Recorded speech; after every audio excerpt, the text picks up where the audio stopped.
Hi, my name is Jocelyn, and I did my relationship analysis assignment on the movie The Fault in Our Stars. The Fault in Our Stars is a movie. It is about Hazel Grace and Augustus Waters. They both were visiting a cancer support group, which is where they meet, and it's just the story of their love story, basically, and how they navigate through a relationship where they both know that their time is limited and how they can make the most of it. So, with KNAP's model of coming together, there are 10 parts, and I'll go through them. So, initiating, which is showing interest and making contact, I would say that is when they were in the support group, Hazel and Augustus. They were sitting in a circle, and he kept glancing at her and making eye contact with her, so he was just like getting subtle hints that, he was into her.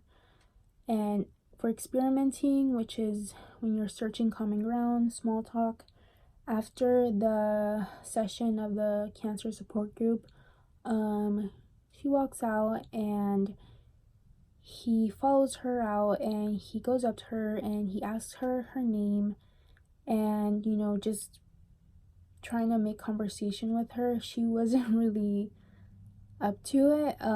She was kind of like, what are you doing? But he was just trying to, find common ground. They already had a common ground, which was like the whole cancer thing, but more than that. And for intensifying, that is when your feelings become more common, doing favors, spending more time together.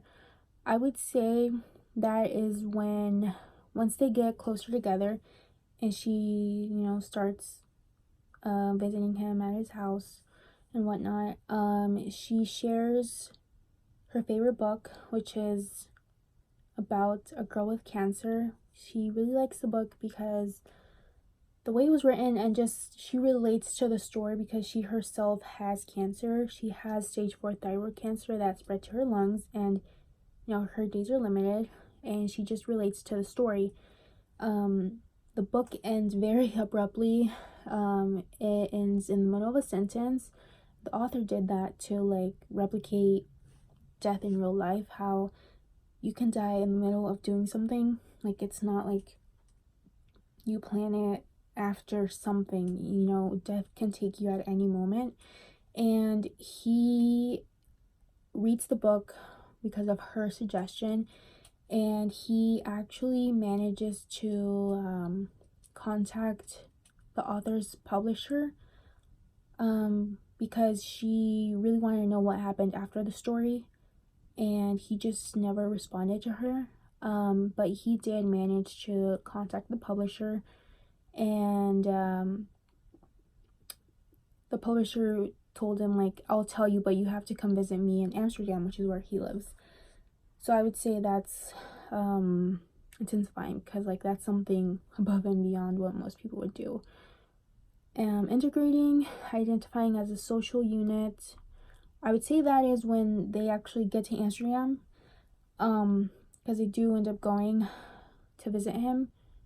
They go on a date, which is the only really date that is shown in the movie. They go to a really nice restaurant, and he tells her that he loves her, and I would say that is integrating. Bonding, so it is make symbolic public gestures to show the relationship exists, which I would say would be just the whole time they were in Amsterdam, because they went to a lot of places together, the date as well, and it was just special to them because her doctor told her that she wouldn't be able to travel, but at the last minute they were able to go. And for differentiating, asserts individual identity. So I would say that is when she refers to herself as a grenade. She says, I'm a grenade. She's differentiating herself from him because she, at the beginning, tries to push him away, like not really turn their relationship romantic because she believes she's gonna die before him, and like there's no point, like it's just gonna end in disappointment for him. And she uses I language when she says that, so I would say that is differentiating. Circumscribing, communication decreases in quality and quantity. That didn't really happen in their relationship. There was one instance, but I wouldn't call it circumscribing, sorry. That is when they actually find out he has cancer again. And it's taken over his whole body. And she wants to visit him in the ICU, but his mom tells her that she'll just tell him that she was there, but she doesn't really let her see him. But there wasn't really any like moment where they stopped talking to each other. She was there for him through the end. And the next stage, stagnating, which is what follows circumscribing, which is when there's no growth, relationship boredom, sorry, and they're just going through the motions. That didn't happen. Like I said, they were there for each other the whole time. She was there for him till the end. Avoiding, which is when stagnating becomes too uncomfortable. That didn't happen, like I said. And the final stage is terminating. Their relationship wasn't meant to end. They loved each other, but their cancer ended their relationship. They thought it was going to be her, but it ended up being him that died first. But yeah, the termination of their relationship wasn't like an agreement of them to like break up or anything. It was because he died. Now, I would say they had interpersonal communication. They had quality time. They had qualitative interpersonal relationship. They had unique rules and roles. Their relationship in general was unique because of their illness. It just made the way they communicated different because they knew their time was limited, and I guess that just made them more understanding of each other, and I guess it just helped them fall in love faster because there is that like time is ticking, they know it's just a matter of when they're gonna die. As far as the love languages are words of affirmation, quality time, gifts, acts of service, and physical touch. Out of all of those, I would say quality time was their love language. They showed all of them, but it was more through actions than anything.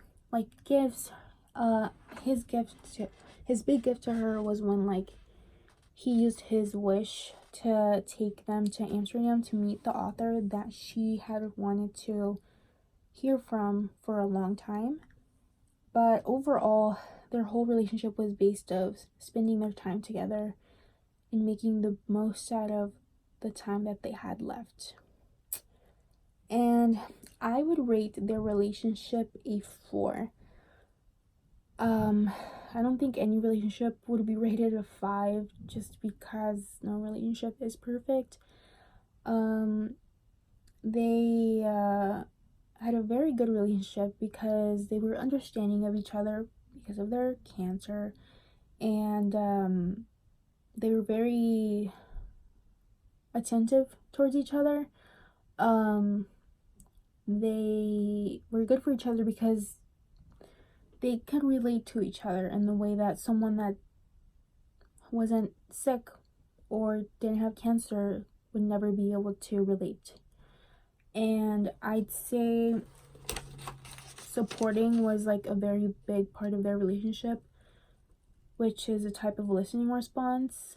In particular their relationship, because like I said, you know, her cancer affected her lungs. It spread to her lungs, so it was like she wasn't like physically, like you looked at her and you knew she was sick because she carried on an oxygen tank. So like he was very supportive of her, not just like emotionally, because she felt very like, when like she doesn't really have any friends, so he was like, he lit up the small time that she had left, and supporting was something that I think was very important in their relationship. And yes, that is my analysis of The Fault in Our Stars.